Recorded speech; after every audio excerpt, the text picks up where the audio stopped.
Allah'ım barыбызды сактасын. Урматтуу туугандар, пайгамбарыбыз Мухаммад саллаллаху алейхи ва саллям бүткүл ааламга райым болуп келген. Бүткүл адамзатка жол башчы, үлгү болуп келген. Жараткан Алла Таала өзүнүн китеби Кур'ан-ы Каримди пайгамбарыбыздын жүрөгүнө түшүргөн. Пайгамбарыбыз саллаллаху алейхи ва саллям Kur'an'dı жеткирүү милдетин алган. 23 жыл түнү күнү пайгамбарыбыз үммөткө жеткирип, дүйнө менен кош айткан. Пайгамбарыбыздын жеткирген аманаты бүгүнкү ошол китеп алдыбызда бар. Ал улуу Алла Тааланын ыйык китеби, адам баласын оңдоо үчүн түшүрүлгөн китеп. Адам баласын тазалап, күнөөлөрдөн, жаман нерселерден, жаман мүнөздөрдөн, жаман каалоолордон, жаман ниеттерден арулаш үчүн түшкөн китеп бул. Ортобузду ынтымак бекемдей турган, ар бир адамдын акысын сактаган, акысын айткан ушундай касиеттүү китеп алдыбызда бар. Жашоонун жолдомосу баардык баалуулуктарды ичине камтыган. Бейишке кире турган баардык нерсени айткан, дозоктон сактана турган баардык нерсени айткан. Бизге чейинки учурдагы кийинки канча илим адам баласына зарыл, ошонун баардыгын айткан. Ал китеп Алланын китеби, Алланын сөзү, Алланын каалоосу. Кур'ан Алла Таала өзүнүн каалоосун жайгаштырган китеп кана. Ааламдын кожоюну пендеден эмнени каалайт? Кур'андын ичинде. Пенде канткенде адашпайт, канткенде кутурбайт, канткенде дүйнө ахиретте бактысыз болбойт, Кур'ан-ы Каримдин ичинде. Адилеттүүлүктү, акыйкаттуулукту, чындыкты, боорукерликти, уяттуулукту издесеңиз, Кур'анга кайтыңыз. Кур'ан-ы Карим айтат, Кур'ан-ы Карим тарбиялайт, Кур'ан-ы Карим адамды оңду. Бул бардык жолдордун эң туурасы. Тазалыктын туу чокусу Кур'анда. Адал, арамды ажырата айткан китеп Кур'ан. Жакшы жаманды ажырата айткан китеп Кур'ан тууган. Тилекке каршы биз китеп Кур'ан-ы Каримди окубай, Кур'ан-ы Карим менен мындайча айтканда жакын жашабай, качып, узактан ачпай, окубай, маани бербей, ой жүргүзбөй, өзүбүздү өзүбүз кыйнап атабыз. Өзүбүзгө кыйынчылыктарды пайда кылып атабыз. Бунун бардыгы албетте шайтандан азгыруусу бар. Шайтан жөн отурбайт, шайтан билет. Куранга үммөт келе турган болсо, шайтанга иш жок ал. Шайтан буну өтө жакшы билет. Үммөт Куранга келе турган болсо, душмандын бардыгын жеңет. Адам душманы, жин душманы, макулбу? Напсы душманы, шайтан душманы бардыгын жеңет. Куранга толук чөө турган болсо. Ошон үчүн туугандар, келиңиздер, баарыбыз Куран менен достошойлу, Куран менен сырдашайлы, Куран менен таанышайлы. Куранды чечмелеген китеп бул хадистер. Куранды чечмелеп берет, түшүндүрүп берет, баяндап берет. Себеби пайгамбарыбыз баяндоочу. Алланын китебин баяндоочу, түшүндүрүп берүүчү. Ошон үчүн жиберилген. Ошон үчүн келген. Айтып койду, кыямат күн тамаша күн эмес деди. Ар бир инсанды Алла Таала Куран менен соттойт. Куран менен эсеп китеп ал. Саңа жагабы, жакпайбы, каалайсың, каалабайсың, түшүнөсүң, түшүнбөйсүңбү, же саңа баары берби, өзүң бил. Бирок бул чечим, угуп алыңыз, Куран-ы Карим менен ар бирибизди Алла Таала эсеп китеп алат. Курандын таразасына салат, Курандын стандартына өлчөп көрөт. Бизде канча иман бар, канча ибадат бар, канча мамиле бар, канча мүнөз бар. Куранга салат, Куранга салат. Ошон үчүн туугандар, Куран жөнөкөй китеп эмес. Кыямат күнгө чейин özgörülbös. Allah'ın konstitutsiyası. Jer betindegi jaşagandarga düşürgön, insanlarga dagı jinderge da oňoluş üçin. Adamды bermet kılat, jarkıratat, nurlantat, darajalı kılat, perişteden jogorı alıp çıgat. Kur'an. Kur'an bizim faydabız üçün. Kuday saklasın, Kur'an'a göңүл burbasa, açpasa, okubasa, mani berbese, ukbasa, oy жүрgüzbese, amal kılbasa, ikinci jağını ugalı. Allah akbar. Kur'an kıyamat günü buga karşı hüccet bolot. Ошон үчүн туугандар, бүгүн чече турган китеп Kur'an. Пайгамбарыбыз sallallahu aleyhi ve sellem мынакей Kur'an'ın ta'limin berdi. Ошон үчүн Kur'an'da biz tuğra düşünüş üçün hadis düşünüşübüz. Paygambarımızın hadissiz aytkan bayandamasız Kur'an'da düşünü mümkün emes. Mümkün emes. Sebep düşündürücü. Sahabalar düşünmeyata siz düşünüyorsunuz. Ya Resulullah bul kanday dep özü sorup. Bir yer mınday dep düşündürüp berdi. Çeçmelep berdi. Paygambarımız бүткүл адамзатка жол көрсөтүү үчүн келди. Бул жолго түшпөгүлө, мына жолдо жашагыла. Бул жолдон чыкпагыла, мына. Мен чакыруучумун. Сөзү менен дагы, өзү дагы, чыйып дагы көрсөтүп берди. Мына мен чакырган жол мына. Бул шайтандын эмелери деп. Ошон үчүн жашоо Алла Таала бир эле жол берет. Бул жака бир эле келебиз. Бир эле жол сыналабыз. Кайра келип, кайра сынала бербейбиз бул дүйнөгө. Bir geldik, bir sınavdan ötesün. Ötesünce yok bolosун, ekönün birösün. Her biri sınavda olsun. Densolukdagılar sınavda, oğurgandar sınavda. Baylar kembagallar sınavda, erkek ayal, bardığı sınavda. Biyilikte turgandar biyilikten düşkönler sınavda. Makul bu. Biyler kullar barыбызды sınavda. Allah Teala biz arkalı karap durumuz. Bardığı sınavda. Bardık arkalı bizdi sınay. Allah. Sınaydı Allah subhanahu. Ayalınız arkalı sizde sınaydı. Atanız arkalı sizde sınaydı. Apanız arkalı sizde sınaydı. Balağınız arkalı sizde sınaydı. Sizde sınaydı. Oşun akısın beres mi je berbeyiz mi? Paygambarımızın aytkanın kılas mı je kılbayız mı? Oşun için inşallah barыбыз gelingizler mani vereyli. Oy жүргүзөйлү эмне. Кош көңүл болбойлу. Үстүртөн карап, маани бербей, кандай болбойт ал. Мынакей Пайгамбарыбыз sallallahu aleyhi ve sellemдин мына ошо кереметтүү жолдомолорунун бири адам баласы денсаулыкта да болот экен, кээде ооруп да калат экен. Кээде курсант, кээде кайгы, жамандык, жакшылык бири-бирин кууп жүрөт экен. Ставабу ман алимаху шей мин жасадихи. Факала хадил калима.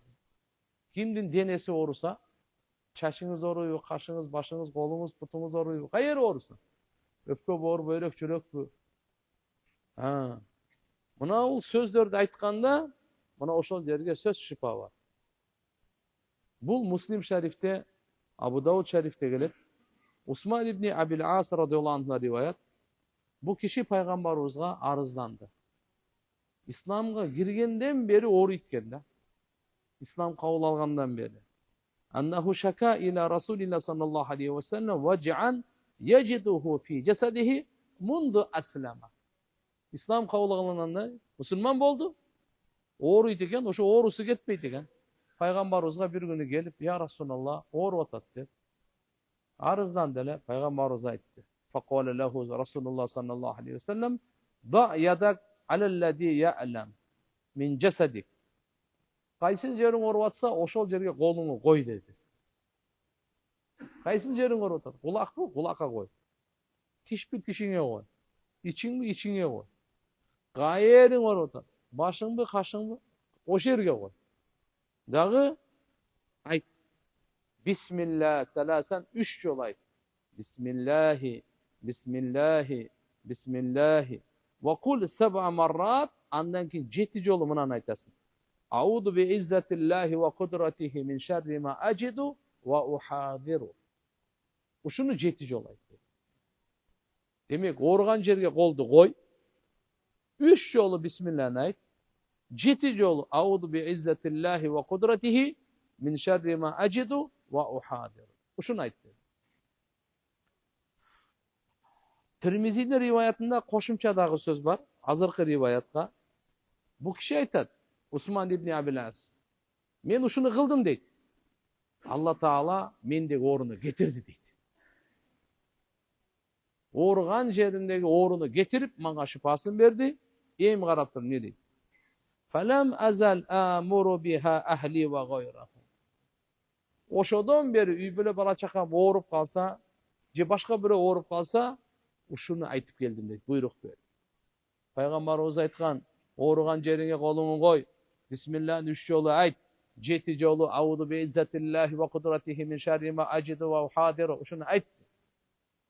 Allah Taala bana şifa verdi deydi. Men işim büttü. Emi uy bile bala çakam gayır oğurup kalsa, yoksa başka biriler oğurup kalsa, oşalarga buyruk berip geldi. Bu rivayet Muslim şerifte. Usman İbni Abil As deyen sahaba. Demek bunu aldı biz jatta olaylı. İyi mi qarap turmuş? İşenimge jaraşa Allah şifa verir. Bunun adını yakin dep koyuyor. Siz şeklenip dua kılsanız bolboyt. İli ikinci jagı bundan da korkunçturusun aytıp koyun. Siz tekşerip göreyim dep anday kılbay kılbаңыз. Auzu billahi mineşşeytanirracim. Auzu billahi min zalik. Peygamberimizin bir daha hadisin tekşerip göreyim dep kılba. Kılıp göreyinçe çın beken, çın emes beken, kanday eken. Estağfirullah. Adam imandan acırap kala turgan korkunç var. Peygamberimiz aytdı mı? Sahih hadis. Gözді jumup bismillah dep kılgan. Narjak bejakты karap, surap oturgan. Sırada. Mana uşunu musulman deydi. Kur'an'da Allah Teala aytdı, kulak salat. Peygamberimiz aytdı, kulak salat. Başkaga kulak salbay. Sahabalar da oşun için Allah maktagan. Sami'na ve ata'na. Allah emneni aytsa oşonu kulak salabız. Peygamber emneni aytsa oşonu kulak sal. Başka hiç kimge kulak salmayız. İkincisi qanday? Uqtuk bu, arkasından baş yedik deydi. Uğup turup oylanıp, baş yesem mi, baş yiyesem mi? Bizde anda okşagan жоқ deydi. Uqqandan keyin özümüzdün nafsibizden qalabızды kıla turganday jöötlerге okşaş emesmiz deydi. Sami'na ve asayna degen. Жоқ. Bizde mınday deydi. Sami'na ve ata'na. Allah'ın elçisini uqtuk bu, arkasından baş yedik. Mına sahabalardan uranı, mına sahabalardan imanı, işenimi qanday. Allah'ın iyigiliginin sırrı uşul jerde жатат.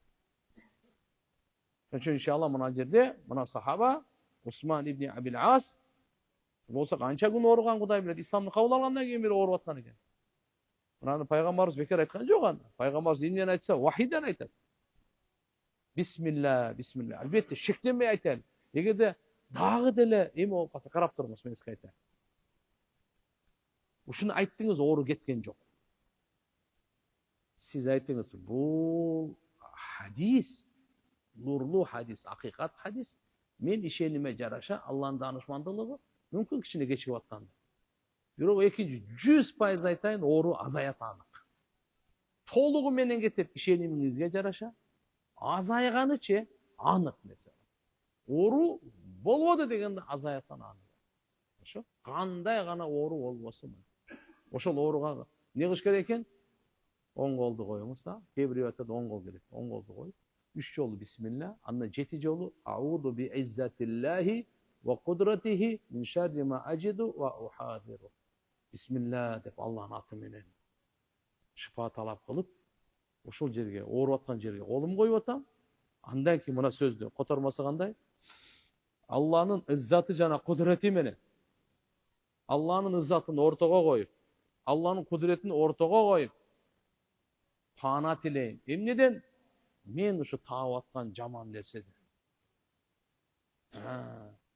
Min şerri ma acidu degeni uşu men azыр misal kayırım orup atat, kayırım kıynalıp atat uşu jamandıktan ve uhadir uşunu kurçap algan nerse.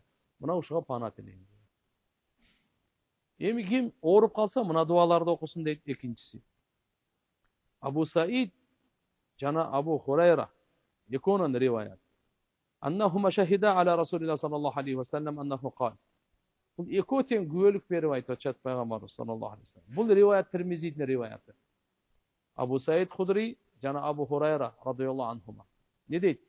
Peygamberimiz aytgan eken: "Man qala la ilaha illallah vallahu akbar."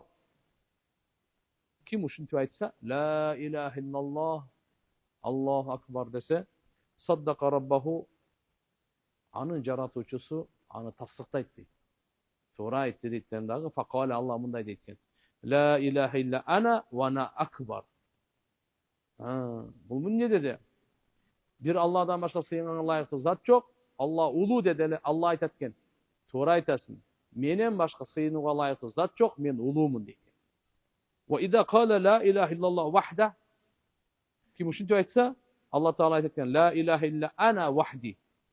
Kaçan la ilahe illallah vahdahu la şerike la dese, sadaka abdi la ilahe illa ana vahdi la şerike li. Kaçan aytsa, ve idâ kâle la ilahe illallah lehul mulk ve lehul hamd. Kâle Allah Teala aytatken la ilahe illa ana liyel mulk ve liyel hamd. Ve idâ kâle kaçan aytsa la ilahe illallah ve la havle ve la kuvvete illa billah. Allah Teala aytatken la ilahe illa ana ve la havle ve la kuvvete illa bi. Ve kana yekulu men qalaha fi maradihi summa mata lam tat'amuhumun nar. Kim uşunu aytıp egerde oşol oorusунан ölüp ketken bolsaçı, aga dozoktun otu тийбейт dedi. Aga dozoktun otu ne deydi? Тийбейт dedi. Demek amral jedeki adı 5 zikir eken. Ugup alaylı. La ilahe illallah vallahu akbar. Bir. İkincisi, la ilahe illallah vahdah. Üçüncüsü, la ilahe illallah vahdahu la şerike leh. Dördüncüsü, la ilahe illallah lehul mulk ve lehul hamd. Beşincisi, la ilahe illallah ve la havle ve la kuvvete illa billah. Uşunu aytıp, egerde em tağdarajandan den soğuk jakşı bolup ketse, nurusuna nur, kokusundan göz jumup ketse, aga dozoktun otu тийбейт deydi. Anı dozoktun otu jebeyt deydi. Mına jerde aytıp atkanı, lam tat'amhun nar, dozoktun otu aga тийбейт, anı jebeyt deydi. Tirmizi'nin rivayetinde. Nasai Şerif'in rivayetinde Abu Hureyre radıyallahu anh'dan dağı barken bunday koşunca, kim la ilahe illallah vallahu akbar, la ilahe illallah vahda, la ilahe illallah ve la şerike lah, la ilahe illallah lehul mulk ve lehul hamd, la ilahe illallah ve la havle ve kuvvete illa billah. Uşun aytsa, beşeğini munday kılıp aytdı. Azıqı men beşeğini sanaganday. Aytып turup, man qalahunna fi yawmin aw fi leyletin aw fi şehrin. Kim uşunu tünü aytsa, je gündüz aytsa, je oşo ayda aytsa, summa mata zalikel yawm. Kim oşo gün ötüp ketse, je fi tilkel leyle, oşo tünü ötüp ketse, je fi zalika şehr, oşo günü ötüp ketse, gufira lehu dembo, anı günahları geçirildi degan. Demek ki iki fazilet geldi toğanlar. Aga dozoktun otu тийбейт dedi. Bir rivayette anı günahları geçirildi dedi. Orup atkan mezgilde uşunu aytıp koysa, oşo oydan göz jumup ketse. Aytıp koyuş gerek. Kuday bilet.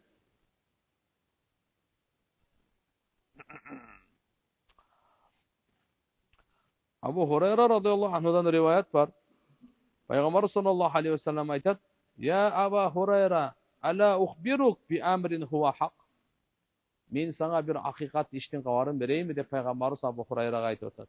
"Man tekelleme bihi fi awwali mazji'ihi min maradihi najjahullahu minan nar." Kim oşol orugan da jatatko jatıp alat deydi. Oşonu aytsa Allah'ını kutkarat dozoktan. Abu Hureyre aytdı: "Bala bi ummi ve abi." Ata-enem sizge kurban bolsun, aytыңыз sözsüz. Peygamberimiz ne dedi? "Fa'lam annaka idha asbahta lam tumsi ve idha amsayta lam tusbih." Taң attır bilip koy. Kaçan taң attırsan lam tumsi, geçkirtpeysin.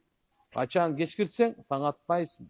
Ve innaka idha qulta zalika fi awwali mazja'ik fi maradik najjakallahu minan nar.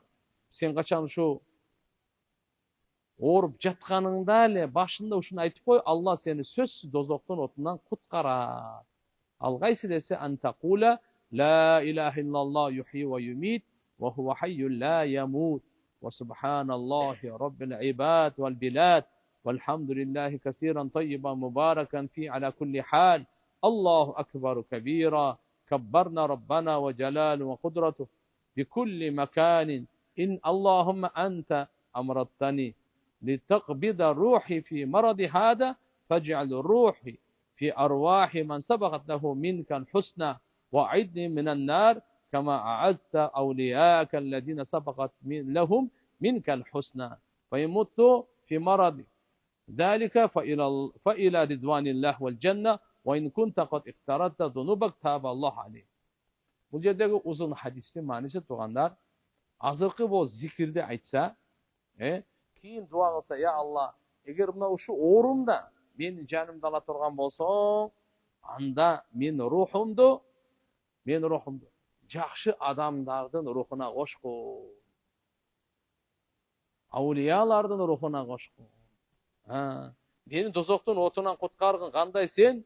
Менден мурда тагдырында жакшылык жазылган адамдардын куткарганыңда.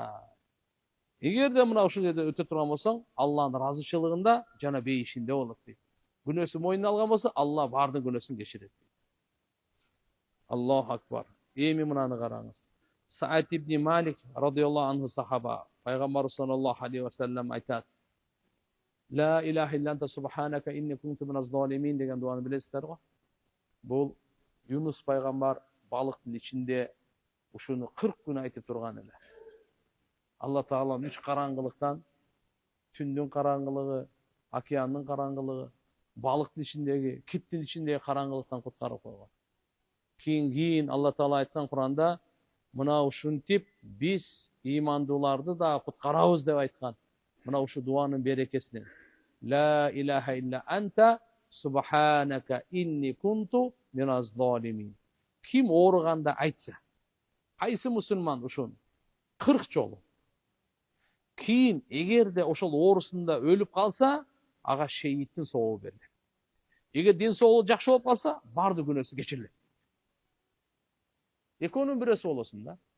Ооруп калды. Же жакшы болуп кетесиң, же өлүп калышың мүмкүн. Өлүп калсаң, шейиттин сообун алып кеттиң. Жакшы болуп кетсең, барды күнөөң кечирилип кетти. Төркө пайда экен, Экөөнүн бирөөсү. Бирок 40 жолу айтып коюш керек экен. Канча жолу? 40 жолу. 40 жолу.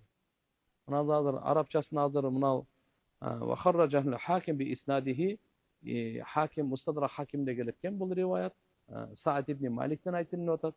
Peygamber sallallahu aleyhi ve sellem Allah Teala'nın şu sözü boyunca aytkanken La ilahe illa ente subhaneke inni kuntu minaz zalimin. Anbiya suresi 87. ayette gelir. Ayyuma muslim da'a biha fi maradihi 40 marra famata fi maradihi zalika u'tiya ajra şahid.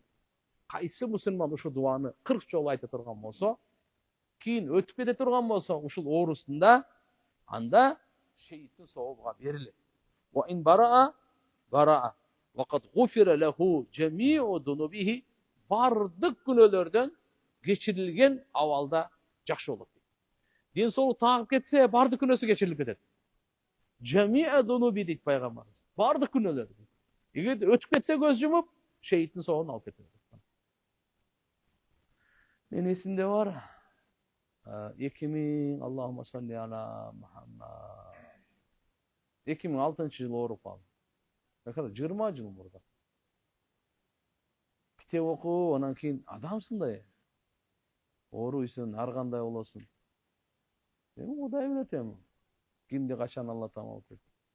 40 жол окудум ушуну. Ya Allah. Kitaptan okup aldım da. Kitaptan okup aldım. Oşu esimde var men. Infekционный больница жатам. Анам канча бир 27 күн турбай жаттым го, жатып алып окудум да намазды. 27 күн мондай. Отуруп эмес. Жатып. Шариятыбыз өзүнүн ордунда эле болсо намазга буйрат да. Ошон үчүн пайгамбарыбыз айткан, туруп окуй албасаңар, отуруп окугула. Отуруп окуй албасаңар, жатып алып окугула. Шарият жеңилдикти мындай кылып көрсөткөн. Бирок таштаганга уруксат берген эмес. Эсинен кетип калса, ошол убакта кечирин. Ага чейин басып жүргөн учурда жөн намаз окуп жүрүшүбүз керек. Таштабай Алланын улуу фарызы. Бул только бизди дүйнө ахиретке жакшылыкка жеткирет. Алхамдулилlah, Алла Таала шифа берген экен. Мына ушундай эме болуп. Демек адам баласы кээде ооруйт, кээде ден соолукта болот. Экөөнүн ортосундабыз балдар. tugandar. Ошон үчүн иншалла мына унутпайбыз мынаны. Канча жолу экен? Кайсы дуаны? La ilahe illa anta subhanaka inni kuntu minaz zalimin. Biz özümüzden emес, тугандарыбыз ооруп калса да ушуну айтайлы барып. Ушуну айтайлы. Өткөндө 3-4 жолу ушундай окуя болгон менен мындай. Бирөө чалып калыптыр. Катуу ооруп атат дейт, кыйналып атат дейт. Врачтар анан канча-канчалары билбейм, мындай кеңеш бергенби, өзүңөр карап көрүлө деп. Кандай дейсиңер, канча күндөн бери кыйналып жатат. Ошону эми баягы искусственный не деп коет, дем алат го. Ошону алып койсо эми өлүп калат экен да мындай айтканда. Ошо кыйналбай эле алып кое бербейлиби же болобу болбойбу деп ата суроо берген. Анан эми Алла Тааланын акыйкатын билет го. Жок. Албай эле ал. Бу дүйнөдө канча кыйналса, ошончо күнөө кечирилип, ошончо даража Алла Таала ахиретте берет. Оорулуу мусулман адамдын деп кыйналганы Субханалла деген зикир кылган соо жазыла берет. Алла Таалам качан жүрөгүн токтотот өзү билет. Бирок силердин колуңардан, силердин действияңар менен ошого мунун ажалына өлгөндө себепчи болуп калбаш керек. Алладан билет акыркысы кандай. Мүмкүн болушунча колдун акыркы деми чыкканга чейин толук өлдү дегенге чейин биз колубуздан келген сактап калуунун аракетин кыла бериш керек. Кыйналып атат деп анан бу дүйнөнүн кыйынчылыгы чепуха. Эгерде кыйналбай туруп эле өтүп кеткенде, пайгамбарыбызды Алла Таала кыйнабай туруп оорутпай эле алып кетет эле. Пайгамбарыбыз саллаллаху алейхи ва саллям дүйнөдөн кайтаарда ооруп кайткан. Болгондо да өтө катуу оорудан кайткан. Кеттик дальше. Савабу ман са'алаллаху ал-афва вал афия. Аф ван афия. Пайгамбар ушуну сурагыла деген. Биз буну баарыбыз жаттап, өлгөнгө чейин сурап жүрүшүбүз керек. Маанисин дагы айтып беребиз, учурун дагы айтып беребиз, пайдасын дагы айтып беребиз. Ушунун айткан, дуа кылгандын сообу боюнча дейт. Абу Бакр Сиддик радыйаллаху анху, пайгамбарыбыздын жан досу, биринчи халифа. Аннаху кама алал минбар сумма бака. Минбарга турду дагы ила берди. Faqala andan keyin anan aytdi. Qama fina Rasulullah sallallahu aleyhi ve sellem ama awwalin alal minbar summa baka. Peygamberimiz esep ketken eкен да. Peygamberimiz sallallahu aleyhi ve sellem birinci yıl uşu minbarga turganda ila berdi ele dep ошон үчүн ыйлаган экен. Faqala Peygamberimiz мындай деп айтыптыр анан. Sanullahu al-afwa wal-afiya fa inna ahadan lam yu'ta ba'da al-yaqin khayran min al-afiya. Rawahu an-Nasa'i wa at-Tirmizi. Wa qala hadisun hasan. Peygamberimiz minbarga чыгып ыйлап, силер Алла Тааладан кечирим сурагыла, жана амандык сурагыла. Анткени бүрү адамга дагы бекем ишеним ыймандан кийин амандык сак саламатчылыктан дагы өткөн жакшылык жок берилген деди да. Алла ыйман берсе сизге, бул эми эң улуу баалуулук. Бунсуз бейишке кирбейт. Ушуну кыпынын алып кетсеңиз бейишке киресиз. Куруп сахабаларга окшоп тоодо ыйман алып кеткен болсо, ошого жараша кыпынга бейиш берилип атса, бул дүйнөдөн 10 эсе чоң. Тоого канча берилет, аны өзүңүз эсептеңиз. Ыймандан кийинки эле эң улуу баалуулук афият. Афият деген эмне? Сак саламатчылык, амандык. Үй эмес экен. Курсак кийим, машина, завод, фабрика эмес экен. Катын бала чака эмес экен. Ыймандан кийинки эле эң улуу баалуулук экинчи орунда, башка эч бир неге орун жок. Ал кайсы экени? Сиздин дин соолугуңуз. Оорулардан аман болгонуңуз. Balelerden aman bolğonunuz, kırsıktan aman bolğonunuz. Bu dünya boyunca, din boyunca fitnelerden aman bolğonunuz. Uşunu afiyet dep koy. Türk tuğandarыбыз afiyet dep tamağыңar tattуу bolsun degенди айтат. Tamağыңар tattуу bolsun ne деп коет экен? Afiyet olsun. Ошондой деп жүрбөйлү, бул башка афият. Орустар благополучие деп коет. Благополучие депчи. Бирок уламалар мен бир жерден окудум эле да, укмуш ошону мен мээме сактап алгам, ошону айтам көбүнчө. At-takhallus min ash-sharri kullihi wa asbabi. Afiyet деген сөз угуңуз. Не деген ал? Бардык жамандыктан сак болуу. Бардык жамандыктан себептеринен да кутулуу, ушунун аты афият. Ушуну Алладан сураңыз. Алла мени көзүмдү жамандыктан сактасын, кулагымды, алкым, денемди, динимди, бала чакамды, дүнүйөмдү Алла бардык жамандыктан сактасын. Ушунун аты афият. Хорошо? Мынаке. Пайгамбарыбыз айтып атат, силер Алла Тааладан сурагыла нени? Кечиримдүүлүктү. Экинчиси амандык. Сак саламатчылык. Кантип сурайбыз?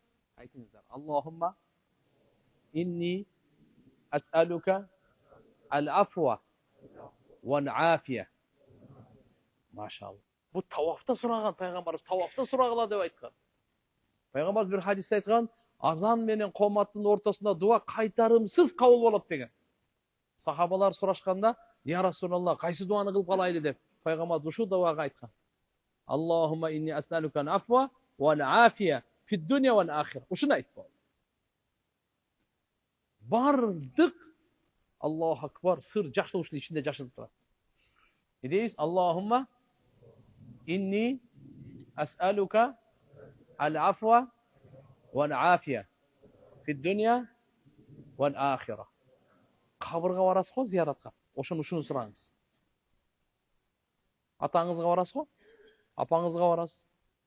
Чоң атаңызга барасыз, тайенеңизге, тайата тайенеңизге барасыз, бир туугандарыңызга барасыз, бала чакаңызга барасыз. Кабырда ким өткөн болсо, ошо кабырда мусулмандардын кабырына барып, пайгамбарыбыз саллаллаху алейхи ва саллям ошо кабырга барып салам айтып, кандай дуа кылыш керек, ушуну үйрөткөн бизге. Ассаламу алейкум ахлад дияр минал муъминин вал муслимин инна иншааллаху бикум лахиқун ас'алаллаху ли ва лакум ал-афия. Мен өзүмө дагы, силерге дагы Алладан афият сурайм. Кабырдагы афият эмне десеңиз, кабырдын фитнасынан, азабынан, кордугунан, караңгылыгынан сакталганды сиздер үчүн сурайм. Сахih хадис. Кабырга барганда өзүңүзгө дагы, аларга дагы афият сураңыз. Биринчи салам айттыңыз, Алланын тынчтыгы болсун. Эй, ушул жерде жаткан турак жайдын момундары, биз дагы Кудай кааласа силерге келип кошулабыз. Мен суранарым мага жана силер үчүн Алла Тааладан афият сурайм деп атасыз. Не сурайм деп атасыз? Афият. Афият деген түшүнүп алдык. Сак саламатчылык. Бул жактан өлүп калганга сак саламатчылык кандай сурайсыз? Токтоп тур. Ал амандык, сак саламатчылыгы ал жердечи кабырдын азабына башка. Афият деген бунун мааниси бардыгын камтыйт. Мисалы, Ибн Умар радыйаллаху анхума айтат, пайгамбар саллаллаху алейхи ва саллям эрте менен дагы, кечинде дагы ушул дуаны окуганды эч качан таштаган эмес дейт. Мындайча айтканда, өлгөнгө чейин таштаган эмес экен. Аллахумма инни ас'алука ал-афия.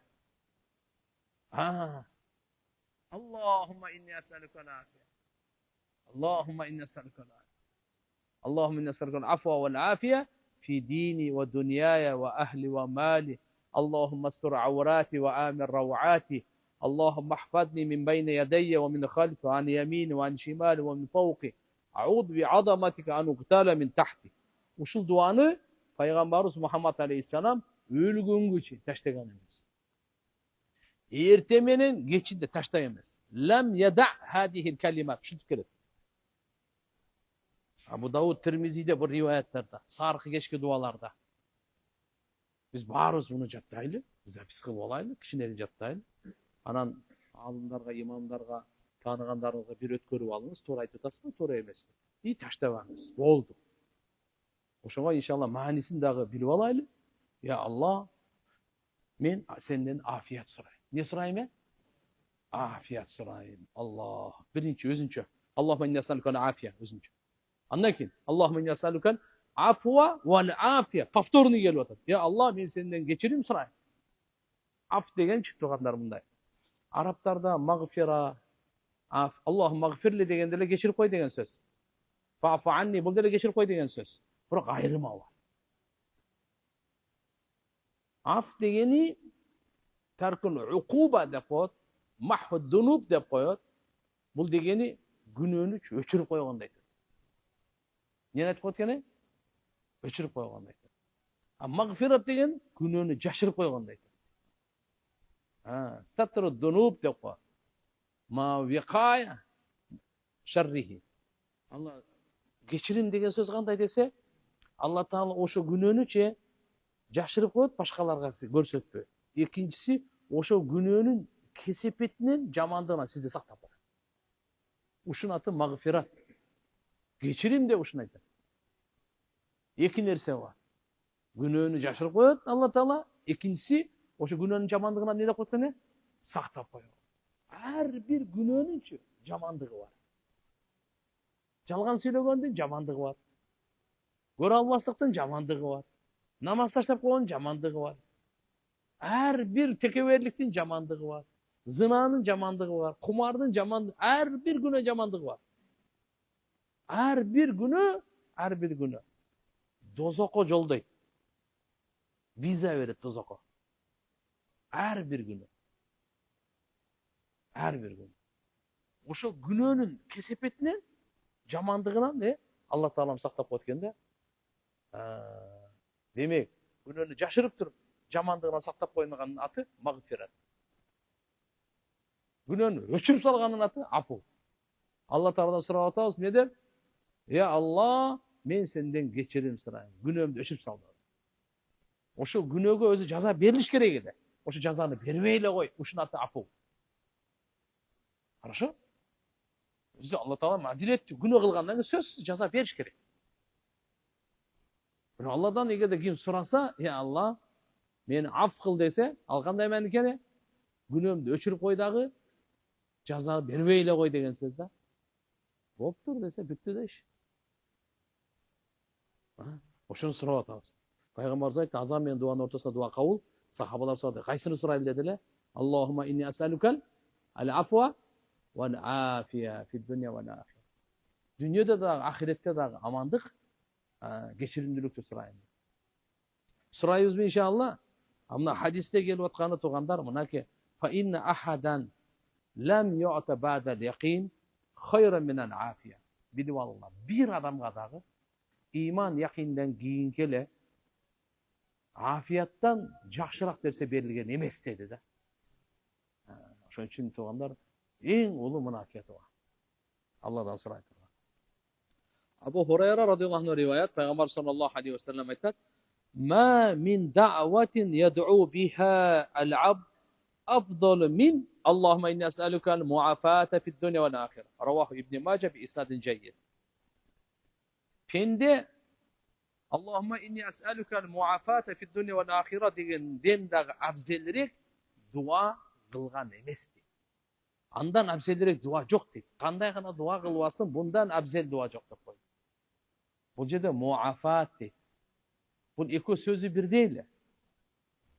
Muafat degeni mi? Afiyet, көбінше денсаулық пен сақ саламатшылық беріп отпайбы? Muafаты қандай десе, жамандықтан мені сақта. Адамдардың жамандығынан мені сақта. Менің жамандығымдан адамдарды сақта. Ушун аты muafat деп қояды. Себебі пайғамбарымыз айтқанда, адамдарға жамандық қылбайлы қой. Жамандық кылуыңдан адамдарды сактап кой, сага садаканы соо берилет. Нен соо берилет дейт? Садаканы соо. Адамдарга бизге субханалла жакшылык кылсак садаканы соонун алат экенбиз. Жамандык кылбай койсок дагы садаканы соонун алат экенбиз. Qarachi. Muafat deb shunday. Ya Allah adamların jamandığına men jamandığından adamlardı saqtab qo'ydi. Men egerde жақшы адам болсам анда qanday? Adamlarga ya Allah alardan meni göz qarandısız qıl. Adamlarga göz qarandı болуу дагы bir qandaydır bir inşallah qorduk. Birinin ақчасына göz qarandı деген qanday? Мындай түшүнүңүз да. Birinin байлыгын санап отуруп, qancha байлыгы бар, qancha кийими бар, qancha аты бар, qancha машинеси, qancha кою бар, qancha алтыны бар, qancha мансабы бар деп. Ошогочу ошодон бекажет болгонуңуз, көз карандысыз болгонуңуз истигна деп коет ушуну бизде арабта. Арабтарда тилден истигна. Не деп коет экен? Истигна деп коет. Ал менен адам багланбайт өзү. Бирок адам бизде азыр ушу шайтан ушуга алып кетет да. Пайгамбарыбыз айтпады? "И'лам анна шарафал му'мин qiyamуhu bil-leyl ve izzahu istighna'uhu anin-nas." Bilip koy, mo'minning sharafatlılыгы түнкү ibadатта, mo'minning izzati adamlarga göz qarandısızlıkta. Adamların байлыгына, нерсесине ага суктанып, анын акчасын санап, ага көрө албастык кылып, ага көз артып, анын байлыгын көрүп эси болуп калып, болбойт ал. Андай болбойт ал. Эки нерсеге суктанса болот. Байлардын байлыгына кайсынысына суктанса болот. Саар кеч Алланын жолуна сарптаган байларга суктанса болот. Топтогон байлыкка болбойт суктанган. Пайгамбарыбыз айткан, эки нерсеге суктана турган. Саар кеч илим таркатып атат, Куран окуп атат, суктансаңыз болот. Саар кеч Алланын жолуна малын сарптап атат, мынага суктанса болот. Кантип суктанып? Ya Allah, мага дагы берсең, мен да ушундай сарптапсам гана депчи. Мага да ушундай мүмкүнчүлүк бер. Мен да ушундай динге кызмат кылсам, Куран окусам гана деп. Буга суктанса болот. Калганда болбойт. İbn Umar radıyallahu anh'dan rivayet, "Ma su'ilallahu şey'an ahabba ileyhi minel afiye." Ravahu Tirmizi. Bunda Tirmizi şerifte gelip otar. Afiyattan dağı süykümdürük nerse suralgan mes Allah Ta'alaga deydi. Allah Ta'ala afiyattan da süykümdürük nerse suralgan emes. Demek en жақшы nerseni bu afiyat. Anas radıyallahu anh aytat, "Anna rajulan ja'a ila Nabi sallallahu aleyhi ve sellem faqala ya Resulallah ayyu du'a afdal." Bir kişi gelip Peygamberimize gelip sorap turdu, dualardan en afzeli qaysı dese Peygamberimiz aytdı. "Sel rabbak al-afiye vel muafat fid dunya vel ahire."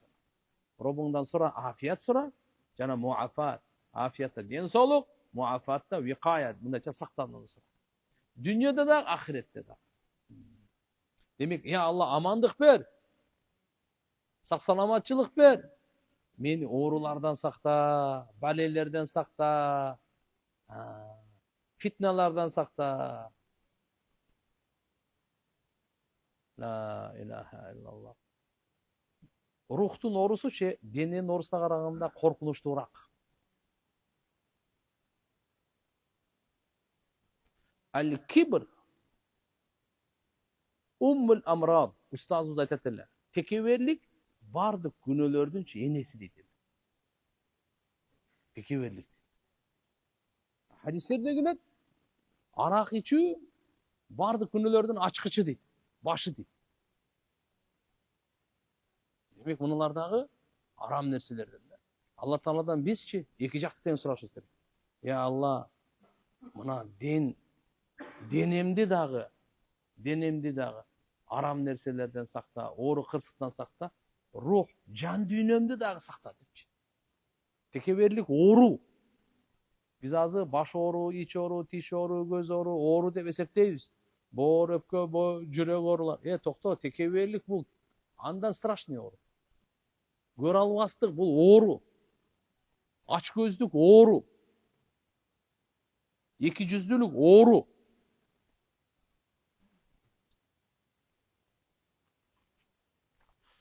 Anas radıyallahu anh aytat, Peygamber sallallahu aleyhi ve sellem bir kişi gelip ne dedi? Qaysı dua en abzel dediler? Robundan sonra afiyet jana muafat dünya ahiret. Ertesi günü geldi. Dağı soradı. Ya Resulullah, qaysı dua en abzel dedi? Peygamber şunu qaytaladı. Robundan afiyet muafat sora. Allahümme inne salkul afwa vel muafate fid dünya vel ahiret. Şey gün sora dedi. Üçüncü günü geldi. Peygamber şu dağı şunu qaytaladı. Andan ki bunda dedi. Fa iza utitel afiye fid dünya ve utitaha fil ahiret fakat aflahta. Ravah Tirmizi. Qara. Dünya ahirette eğer de sana afiyet verilse, anda точно sen baktulu adamsın dedi. Qanday adamsın deydi? Baktulu adamsın. İyigilikке jetken adamsın. Savabı dua. Emi duanın savaplarını gaylı. Ve iza sa'alaka ibadi anni fa inni qarib. Ucibu da'vata da'i da da'an. Kur'an'da Allah Teala aytat. Kaçan menin pendelerim men turalı senin soraşsa, sen aytıp koy, men jakınmın. Men dua kıl üçün duasın kabul kılamın kaçan almağa dua kılganda. Ud'u rabbakum tadarru ve khufya innehu la yuhibbul mu'tadin. Sizler Robbuңарга dua kılgıla, jaldırap jalvırap jana jaşıruun. Khufya. Qiyqırıp ökürüp bakırıbay degendey da. İnnehu la yuhibbul mu'tadin. Albatta Allah Taala aşa çapkandardı jaşı görür. Bizge de ünübüzdü çıkarıp dua kılabız. Ne üçün? Ümmetke talim beriş üçün Allah Taala'dan emniyeni soraş gerek, kantip soraş gerek. Özü duanın negizi içinden dua kılan. Kupiya dua kılan. Jaşırun dua kılan. Al duanın negizi, duanın ruhu. Duanın canı oşudur. Gede anakin ünübüzdü çıkarıp dua kılıp koyabız. Algaysı eken, işte adamlarda biliş gerek, emniyeni sorap atat, kantip soraş gerek. Ana gelir toy olsun ne deyiverse. Yen oylayt da çınlar şu duada toylara soraş gerek okşayt. Hazır biz bardыкça düşünün. Ana toylar olsun, jırgaylı oşa hiç bir kaygırbaylı şu ırkese kılıp ele jaşap ötüversin. Uşu kanday bolsun. İbadat kılaylı dep surayın. Ahiretni surayın. Toy olsun. Toydaga jaman emes, endi meyli aldı ele kursançıl jakşı. Bir gelir geçkili toy dep bolboyt. Ve kâle rabbukum ud'ûni estecib lekum. Allah Teala aytat. Sizlerden Robbuңар aytat ne deydi? Bana dua kılla kabul kılam. Buna o söz var go, kelimette. Alımlar aytat. Şu duanı kıltırıp, şu duanı özün ortaga koyup Allah Teala'dan dua kılışkanda. Ya Allah, sen özün buyruk berdin. Dua kılgıla dep. Kabul kılam dep, o vada verdin deydi. Buyruk bertir nege?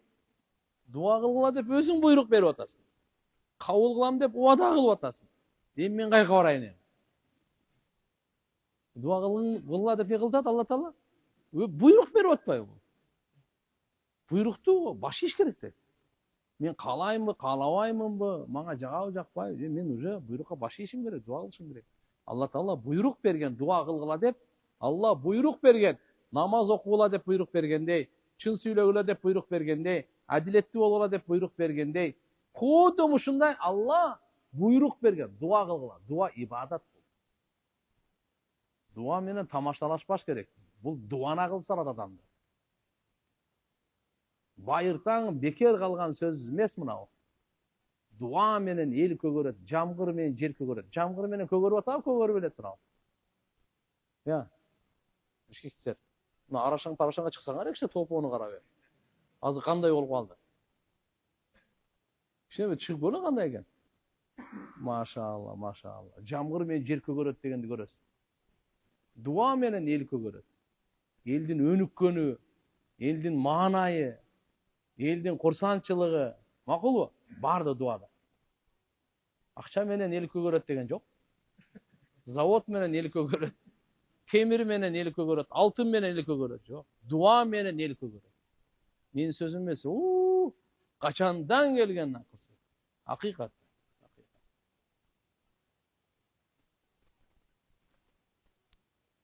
Abu Hurayra radıyallahu anh rivayet Peygamber sallallahu aleyhi ve sellem ayet İnna Allah yekul ana inda zanni abdi bi ve ana mahu idha da'ani. Ravah Bukhari ve Muslim.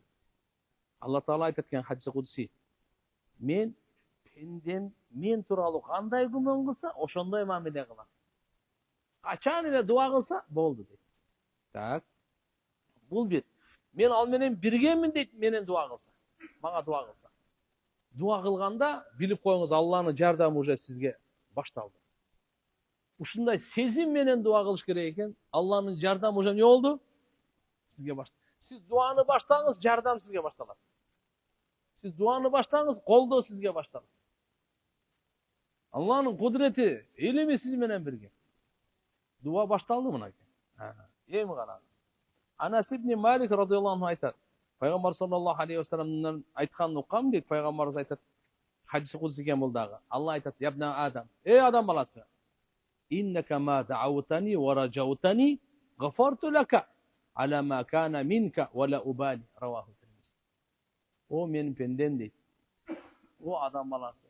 Sen kaçan kaçayında ümit kılı öyle duale kılı versen büttü. Men seni bardukunun geçire vere bana bari ver deydi. Ne deydi? Bana bari ver deydi. Sen kança günün var bana kızıktırıp deydi. Ya. Sen günüleri kişinekeybi, çoğun bu, az bu, köp bu, kızıktırıp ayt bana deydi. Vela ubali. Anaki. Burası bizde iki nersi olsun. Kanday? Ümit, cana Allah Teala'dan geçirim sıra. Ma da'avtani degeni mına bunday. Kaçanda. Her kaçan duale kılıp tursan bana. Ve racavtani meninle ümit kılıp tursan. Gafartu laka ala ma kana minka degen manisinde. Men seni günü geçiren, senin kanday kana günü olmasın. Vela ubali, bana bari ver. Karaçı Allah Teala bizi kança жақшы көрөт. Bizde kança katağız var, kança günahımız var, kança degen. Daşı oşolordu geçirgenge Allah tayar. Bizden bir eline sesi soradat. Ne deydi? Menen geçirim sora. Menen ne sora dedi? Geçirim sora oldu.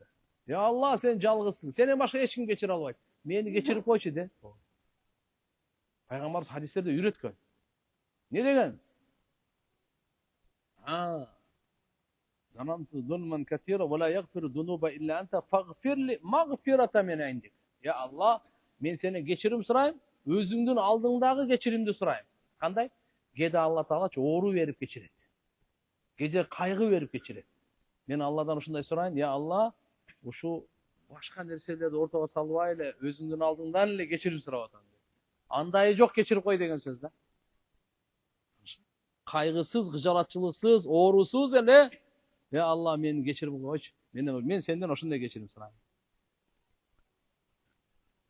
Peygamberimiz bir hadis aytadi, la ta'jizu fi dua. Duada sizler jalqoluk kılbagıla. Duada alsırabagıla. Boşoşpo. Boşoşpo. Aciz bolbo. Fa innahu la yehlika ma'a dua ahad ankeni. Dua menen bir da adam жоқ болгон эмес экен. Dua эле кылып турсаң сен жоқ болбойсуң, Кудай кааласа. Бирөө да халак болгон эмес дейт. Halak bolboyt hiç kaçan. Peygamber sallallahu aleyhi ve sellem bir hadis aytadi. Ala adullukum ala ma yunjikum min aduvikum ve yudirru lakum arzaqakum. Men sizlerge dalalat bunday jol көрсөтөйүnbү? Sizlerdi düşmanыңардан куткара турган, ырыскыңарды төгүп бере турган дейт. Жөн эле бербейт, ырыскыңа кандай кылды? Төгүп бере турган нерсеге жолдомо көрсөтөйүnбү деп Пайгамбарыбыз айтып атат. Кайсы экен десең, Tad'ullah fi leyletikum ve naharikum. Tünüңөрдө дагы, gündüzüңөрдө дагы дуа кылгыла дейт. Түндөсү дагы дуа кылгыла, gündüzü дагы дуа кылгыла. Fa inna du'a silahul mu'min. Анткени дуа момундун куралы дейт. Бул өтө күчтүү курал. Атомный бомба биякта эле калат. Бул куралга жетпейт эч бир курал. Мынакей. Demek egerde biz tündösü da duada olsak, gündüzü da duada olsak, oğup turuңuz anda. Allah bizni düşmandan kutkarat. Allah rızkımızды mol kılıp, tögüp verir.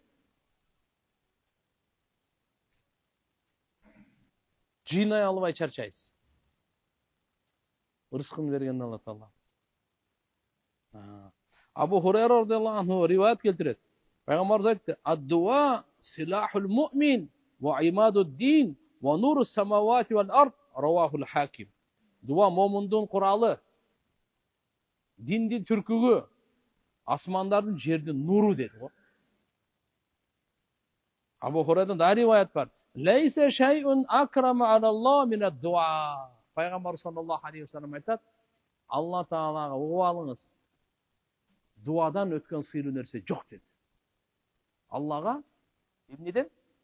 Duadan ötken sıyırırak nerse yok.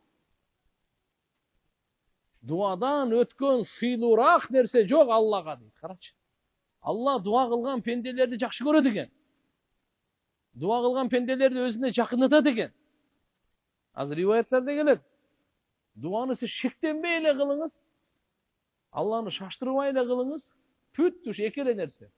Şeklenmeyiniz. Şeklin duasını Allah kabul kılıyor. Şaştırıp Kanday şaştırıp Dua kıldım kabul bolup aytatpa, uşu şaştırганыңız da. Albatta bekem işenin meni. Ud'ullah ve antum muqinun bil icaba. Peygamber sallallahu aleyhi ve sellem aytkan, Allah'a dua kılganda sizlerçi kabul boluusuna 100% işenip turanın dua kılgan. İyi kan dep koyar. Şek menen emes. Albatta Allah Taala suraganыңызды сразу берип коет. Кээде Allah Taala başыңызга келген балени ошо дуанын берекесинен алып салат. Келе турганында эле, келип калганында эле. Кээде Allah Taala ошо дуаңызды текке кетпейт. Ахиретке сактап коет. Ахиретте берет. Но текке кетпейт. Ар бир дуа текке кетпейт. Allah'ın aldığında ordu var. En tömönküsüçü bu dünyada verip koyar. Duanın. En mıhtısın Allah ahirette verir. Kala tömönde al, kala ulusun al. No söz biri. 100% biri. Allah özü buyruk verir. Pendenin dua kılgan жақшы көрөт. Men lem yes'elillah yagdabani. Kim Allah'dan sorabasa ağa açusu gelet Allah Taala. Allah suralgandı жақшы көрүлгөн zat. Allah Taala suralgandı жақшы көрөт. Neni жақшы көрөт ene? Suralgandı. Allah geçirgendi жақшы көрөt. Allah suralgandı жақшы көрөt. Allah жардам бергенди жақшы көрөt. Кана geçirim сурай тургандар барбы? Кана сурай тургандар барбы?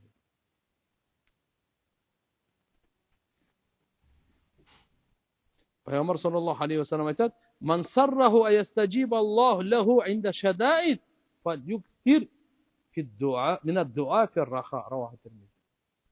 Kim deydi? Allah Taala anın duasını kıyınçılıkta kabul kılgandı жақшы көрсө, anda al жақшы учурунда көп дуа кылсын дейт.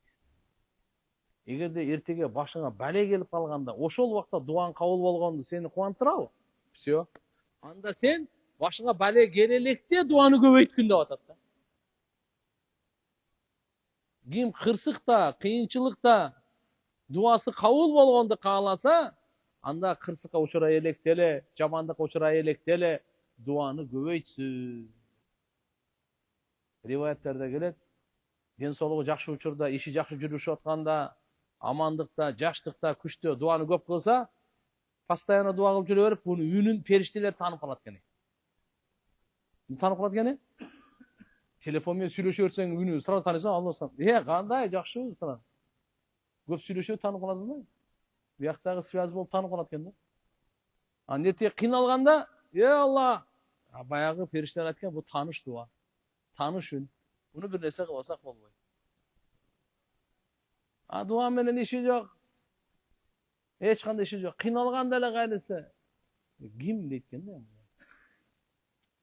Allah баарыбызды дуахандардан кылсын. Мустажабы даават деп коет. Не дейт? Ушундай бир дуа кылыш керек. Аллахумма жаални, айтыңызчы. Аллахумма жаални мин мустажабы даават. Мааниси мындай, я Алла мени дуалары кабыл болгондордон кыл. Дуанын ичинде ушундай дагы дуа бар да. Дуанын ичинде кандай дуа бар экен? Я Алла мени дуалары кабыл болгондордон кыл. Алла Тааланын алхамдулилlah, эгерде бизде дуалары кабыл болгондордон кылса болуп бүттү. Кимге дуанын эшиги ачылса, чыныгы аламдын бадышасы ошол. Ага райымдын эшиги ачылды. Kimge duanın eşigini açsa, Allah aga dünya ahiretine rayının eşigini açıp koydu aga. Anın жүрөгү ibadatka tartat. Aramdan jirkenet. Aramdan kısılat.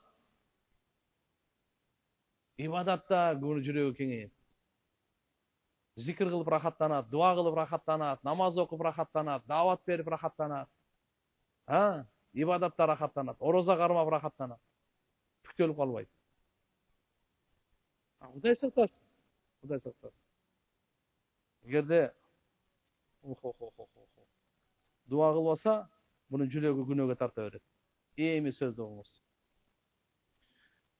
Пенде канчалык дуасы азайса, Allah менен байланышы ошончолук азаят. Аллага болгон ишеними азаят. Пенденин дуасы азайганда, Аллага болгон ишеним да азая баштайт. Канчалык дуа алсыраса, Allah менен байланыш алсырай баштайт. Бул кептен мен өзүмдү биринчиден, экинчи сиздерди дуага чакырып атам. Дуаны алсыратпайды, azaytпайды. Азыр эле айтты, түндөсү да, күндүзү дагы дейт. Ырыскыбыз мол болуп жайт экен. Душмандардан Алла сактайт экен. Дуа менен чечилген маселе ааламда башка нерсе менен чечилген эмес. Муса пайгамбардын бир дуасы менен Фираун 1.600.000 болжолду аскери менен 1 секундта жок болгон. Кандай дуа менен? Эмне деген кереметтер болгон ааламда. Адамдын акылы жетпей турган нерселер дуа менен чечилген.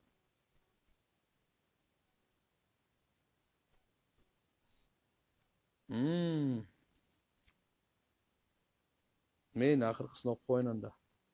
Нуъман ибн Башир радıyallahu anhumadan rivayet Peygamber sallallahu aleyhi ve sellem aytat: "Ad-dua huvel ibada." Summa qara'a ve qala rabbukum ud'uni astajib lakum innellezine yestekbiruna an ibadati sayadkhuluna cehenneme dakhiri.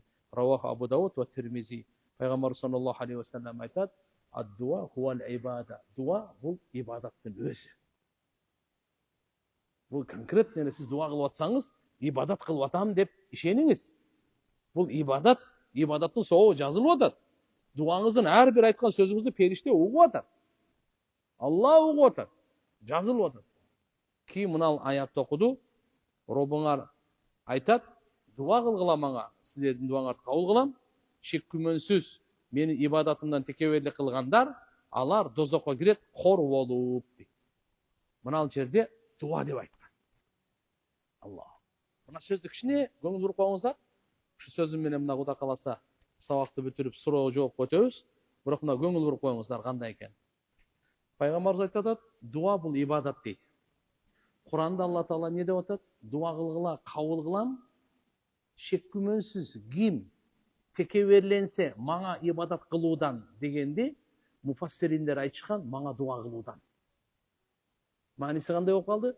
Ким текеберленип дуа кылбай койсо дозокко кор болуп кирет деди.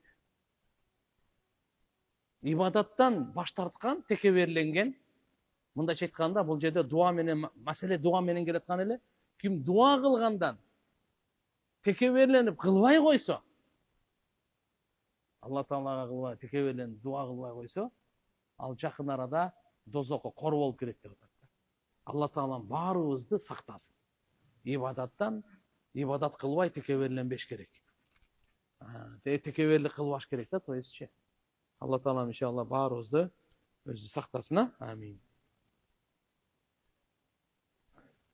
Assalamu alaikum ustaz. Даваттын фазилетин айтып бересизби? Мурунку сабактарда өтө көп айтканбыз туганда. Бардык пайгамбарлар дават кылганы бул ашыгы менен жетишти. Пайгамбарыбыз өзү вадаиян илаллахи бииднихи сиража мунира. Алла Таалага дават кылат деп Куранда Алла өзү айтып койгон. Кул хадихи сабили ад'у илаллах. Айткын ey Мухаммад саллаллаху алейхи вассалам, мен дават кылам Алла Таалага деп. Алла Таала өзү бейишине чакырып дават кылып атпайбы? Кур'ан-ы Карим өзү дават үчүн түшүп атпайбы? Кур'ан чакырат да.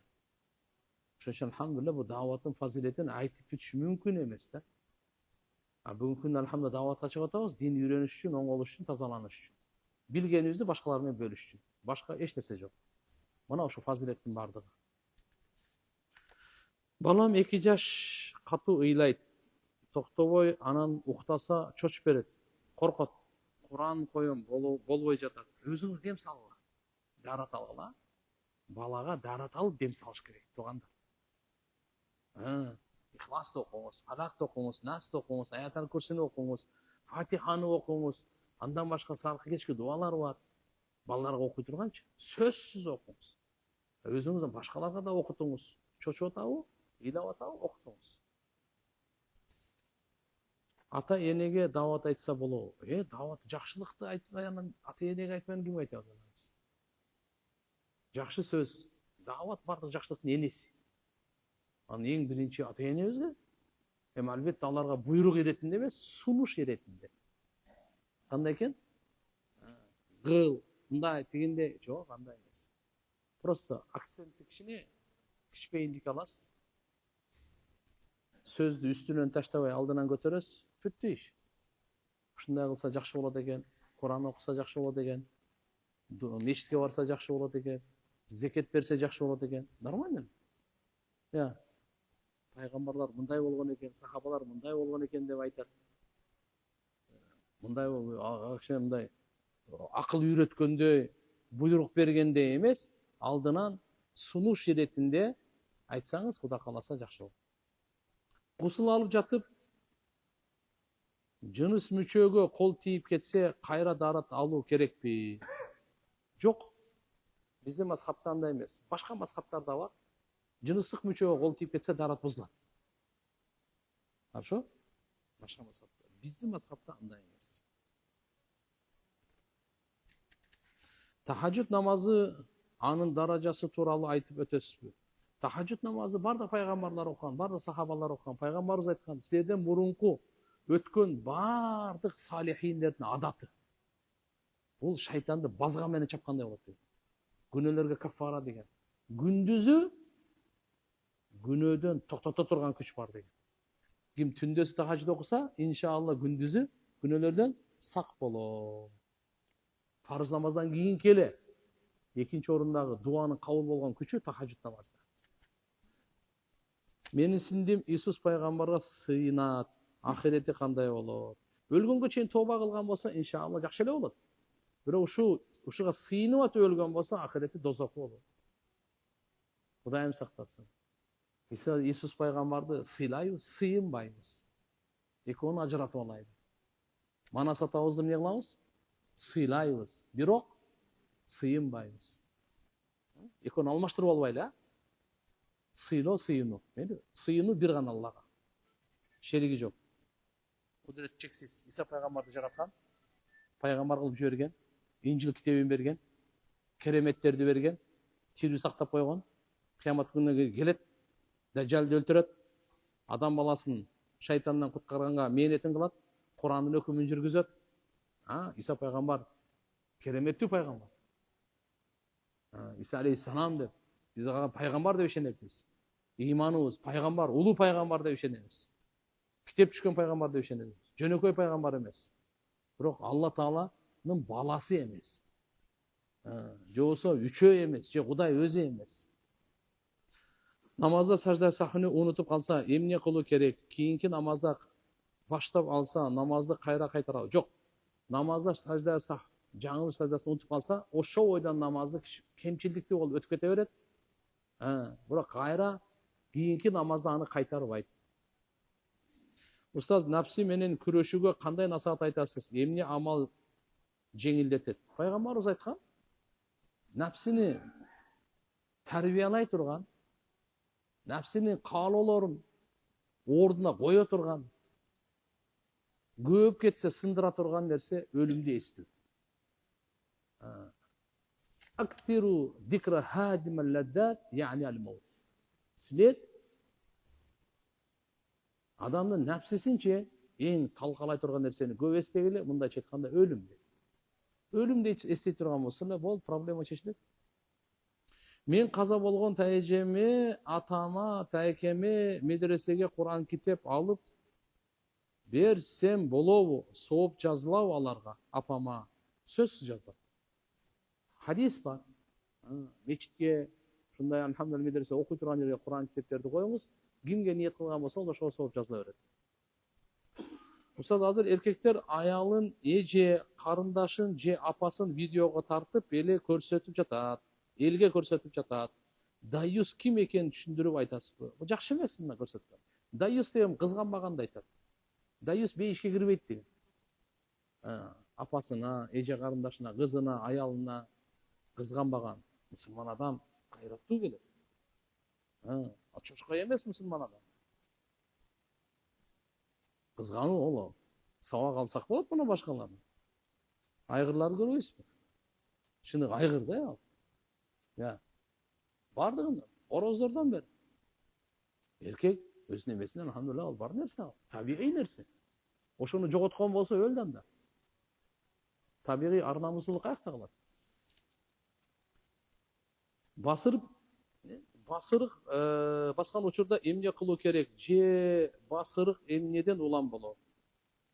Басырык басып калса, сиз аяттарды көрсөтүп окуңуз. Эң күчтүүсү ушул. Кээде ушундай да болуп калат, окуйн десеңиз тилиңизди дагы бууп коет. Ошондо оюңузду окуп салыңыз. Бир болбосо экинчи окуңуз. Окуй эле бериңиз. Күйүп, күл болуп жок болуп. Коркпоңуз. Албетте, жатканда бисмилла деп төшөккө мындай кылып, пайгамбардын сүннөтү.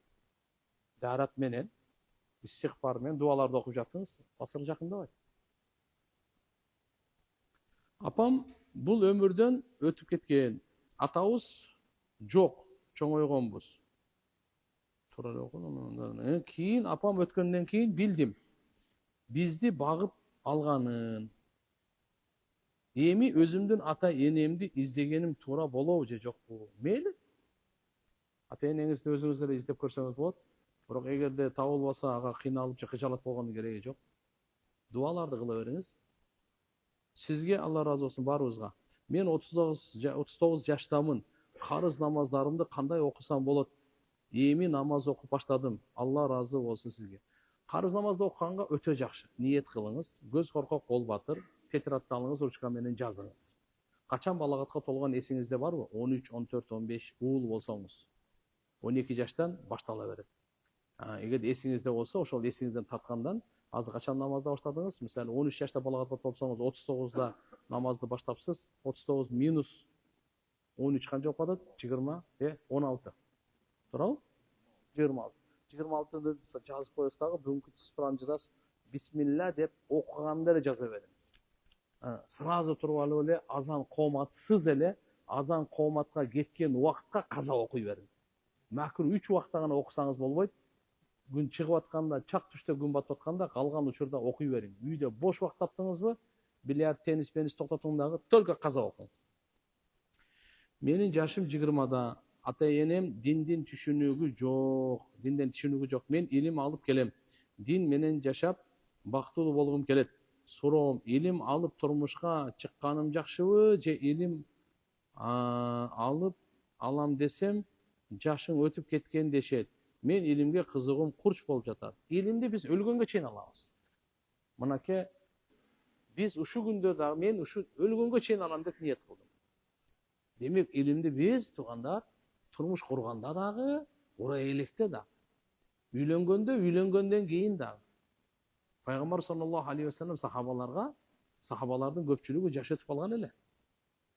Ошолор жаш өткөндөн кийин илим алды. Эң жакшысы албетте жаштыгында алганга жетпейт, талашсыз. Бирок мен 60ка чыктым, 70ке чыктым, илим алсам болобу деген бул суроо орунсуз өзү.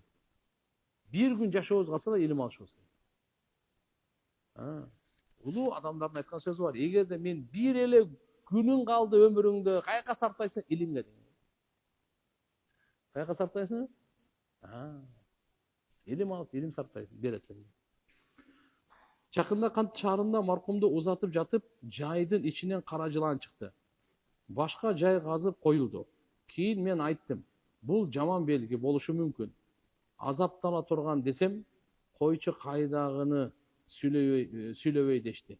Ушул тууралуу түшүндүрмө айтып кетесизби? эл үчүн кылып жаткан кызматыңыз чоң. Алла ыраазы болсун, өмүрүңүзгө береке берсин. Рахмат. Туугандар, мындай кабырдагы жылан азабы бар, бул анык эле. Хадистерде келет бул. Макулбу? Бирок именно азыр сизге көргөн ошо кара жылан жактан чыгаса ошол адамга андай деле билбейм эми ал адам кандай экенин. Бирок кабыр азабында шек жок. Кабырда рахат дагы бар, азап дагы бар. Кабыр бейиштин бакчасы же дозоктун чукуру. Ошо азаптыга түрүнө келгенде жылан дагы бар. Аллахым баарыбызды кабыр азабынан сактасын. Албетте жакшылыкка жоруп, мынаяктан садака кылыңыздар, кан чыгарып коюңуздар. Куран окуп, зикир кылып, дуа кылып, көбүрөөк жакшы иштердин аркасынан кылып койгула. Биз 8 жылдан бери балалуу боло албай атабыз. Багып алсак кийин намахрам болуп калат деп уккам. Ошол чынбы? Аябай балалуу болгубуз келет. Кандай кылып багып алсак болот? Кара, багып алса болот, шариятта бала кылып алсаңыз болот.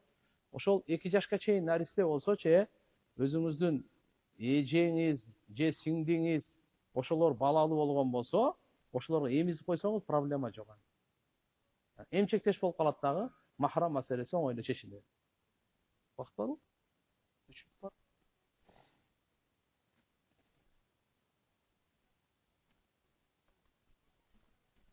Assalamu alaikum. Alaikum salam. Fazail hac kitebinde, жана сиздин hac kitebinde умра сапарларына байланыштуу бир дуа бар экен.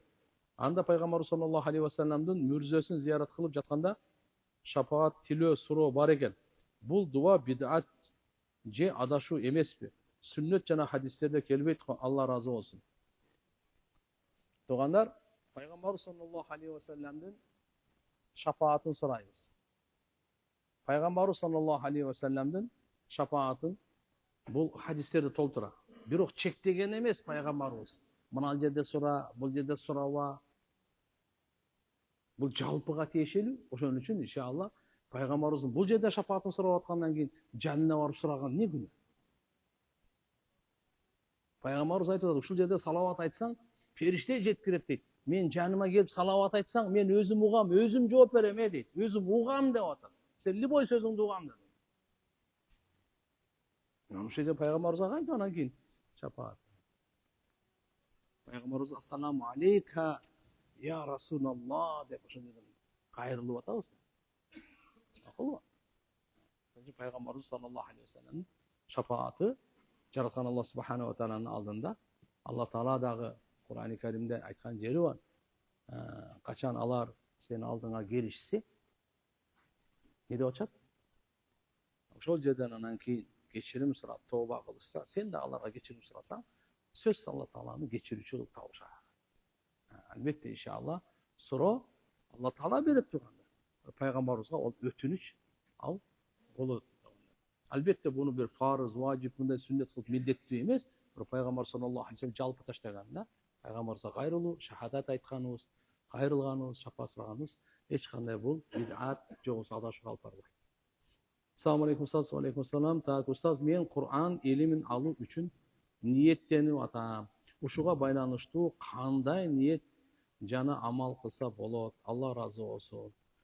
Кур'ан окуганга ниет кылып аткан болсоңуз, алхамдулилlah, каарылар менен байланышыңыз. Жаттагандын жол эрежелерин айтат. Фазаил Кур'анды көбүрөөк окуңуз. Кур'анга кызыгуу пайда болсун. Зекет кайсыл учурда берилет? Зекет туугандар бир жылда бир жолу берилет. Качан нисапка жетсе, нисап 85 грамм алтын. Вот ошого жете турган болсо, уже зекет алхамдулилlah сизге фарыз болот. Бир жыл өткөндөн кийин бере баштайсыз. Бир жылда эгерде кийинки жылга, мисалы бүгүн канчанчы 3-майбы? Кийинки жылга чейин мисалы ушуга жетпей калат.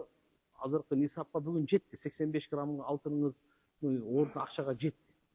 Кийинки жылы ушулга майга жетпей калса, не болуп калды? Болду, зекет сизге фарыз эмес, бере албайсыз. Ушудан аз болбош керек да, 85 грамм алтындан аз болбош керек. Эстегенде биз азыр мына түшүнүктүү болуш үчүн май деп айтып койдук. Атак зекеттин фарыз болушу, ада кылышлыгы хижри менен болот. Зил азыр мына зил хижжа айы баштар элек зил када менен мисалы. Түшүнүктүү? Бул 10 күнгө разница бар да. Мен терең ыраазычылыгымды билдирем. Мен медицина тарабында окуйм. Мага дуа кылып коюңуз, шу сураныч. elge kerегим тийген dünya жүзүндө кыйын hadislerden bolup kalayın deyби? Çoğun rahmat. Allah Teala sizde imandı bırak kılsın. Amin. Peygamber sallallahu aleyhi ve sellem atı Muhammed emniyeni düşündürüp maktalgan. Muhammed degen maktalgan. Amina enemiz Peygamber sallallahu aleyhi ve sellem de boyunda götürüp жүрген кезинде түш көрөт. Түш көргөндө ушундай bir asmandan bir жарчы келип айтат, сен ичиңдеги бала адамзаттын мырзасы депчи. Төрөсөң, ушунун баланын атын Muhammed кой дейт да. Эми иншалла бул захир периштеден келген болуш керек. Кийин Амина энебиз себеп дегенде күйөөсү Абдулла пайгамбарыбыздын атасы өтүп кеткен болчу. Ошондуктан кайнатасына айткан. Абдулмутталип деген кайнатасына айткан. Мен ушундай түш көрдүм, мага ушундай деп айтты, аян берди. Баланын ичиңдеги бала бул ааламга райым болуп келген мынакей адамзаттын мырзасы, төрөсөң Muhammed кой деп айтты деп. Анан кийин төрөгөндө Абдулмутталип чоң атасы пайгамбарыбыз саллаллаху алейхи ва салламды бардык адамзаттарга, ошол жакта кишилер конокторго дастаркан жаят дагы. Анан ошол жерде барды келгенден кийин айтышат: Абдулмутталип, небереңдин атын не деп койдуң дегенде, Muhammed деп койдум дейт. Алар арабтар түшүнгөн эле. Эмне үчүн Muhammed деп койдум десе, асмандагылар, жердегилер көп мактасын деп. Muhammed'in manisi кандай? Макталган. Аны кимдер мактайт? Жердегилер. Жана асмандагылар. Кыямат күнгө чейин мактайт. Аллахумма салли ала сейдина Мухаммад. Вакыт болду. Мен акыркы стоп коймо. Ушу калып кетпесин, капа болбосун, Не дейт? Атайын сабагыңыз үчүн чоң рахмат. Тагда менде бир суроом бар эле. Досум сүйүүгө малынып, азыр ата өтө оор абалга түшүп калды. Балким сыйкырбы деп ойлойбуз. Себеби туура жолдон, динден жолунан качып, кесирди сүйлөп жатат. Убактыңыз болсо түшүндүрүп берет элем. Молдолорго барайын деп ата энесине кайгыга салып жаткан окшойт. Сиз айткандай дуанын күчү керемет.